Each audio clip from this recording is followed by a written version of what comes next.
The authentic Christian life. The Christian experience has been examined, explained, proposed, ordered, scrutinized, and lived for over 2,000 years. As I review the legacy of this experience, I cannot help but relate it to the party game telephone, or Whisper Down the Lane as is known by some. For those not familiar, this game begins when someone whispers a phrase into the ear of an individual seated next to them. That person whispers the phrase they hear into the ear of the one beside them. And around the room this continues, each repeating what they hear into the ear of the person beside them until all have had a turn. Then the fun begins.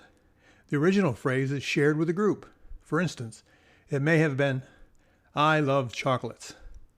The last one to receive the phrase says, "I heard, my father talks a lot," and a lot more things in between. This simile shows the Christian evolution to today's humanistic religious social structure mistakenly known as the church. It appears that each generation has heard a different whisper. However, as we see, the promise Jesus gave the Samaritan woman shows where true worship occurs, in spirit and truth. This woman was saying that there was a place to worship God. Jesus shared God's plan for mankind with her. Salvation would come to all people through the Jews, resulting in relationship-oriented personal worship. But an hour is coming, and it is now here, when the true worshipers will worship the Father in spirit and truth. Yes, the Father wants such people to worship him. That's John 4:23. Joshua, in his reflective exhortation to Israel, challenged committed, truthful worship as the proper response to God's presence. Therefore, fear the Lord and worship him in sincerity and truth. Get rid of the gods your fathers worshipped beyond Euphrates River and in Egypt, and worship Yahweh. Joshua 24. I find it interesting that Joshua's challenge requires getting rid of the religious influences of the past. It seems it was known that some of the Jews were still holding on to generational pagan traditions of worship. As we are shown through Joshua's discourse, Yahweh's larger purpose was accomplished despite these shortcomings. What does it mean to worship in spirit and truth? My thought is that worship is a process of life based on spiritual transformation that can be revealed in outward acts. The acts themselves are not isolated times of worship, but instances of outward expression that reveal a life of worship. Why am I defining it this way? Because a life of worship transcends temporal situations and social acceptance. Carnal man cannot grasp a lifestyle of worship because it's accomplished in the Spirit. What does worshiping in the Spirit look like?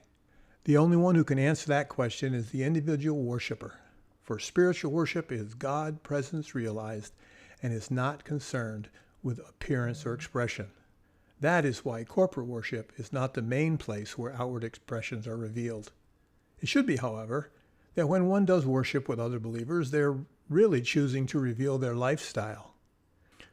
A man who does not recognize God's constant presence alone in the dark does not understand worship, and no matter how they act on Sunday morning, it will not negate that fact. Truth. Recognizing the constant presence of God is worshiping in the Spirit. Worshiping in truth comes from enjoying constant relationship. There's only one truth. Regardless of what many voices proclaim about perceptional truths, there's only one truth. That one truth communicates origin, purpose, and perspective. True worship confesses the truth. So my perception of what it means to worship in spirit and truth is this. A constant awareness of God's presence in my life causes me to speak the truth about everything that pertains to life. Worship confesses God's supremacy, his creative nature, his great exploits, his redemptive plan, his love for his creation, his thoughts about me, and the pleasure it all brings him. These God-aware confessions are worshiping in spirit and truth. The Israelites made these confessions as they presented the sacrifices at the temple altar. These were a type or picture of worship by redeemed mankind.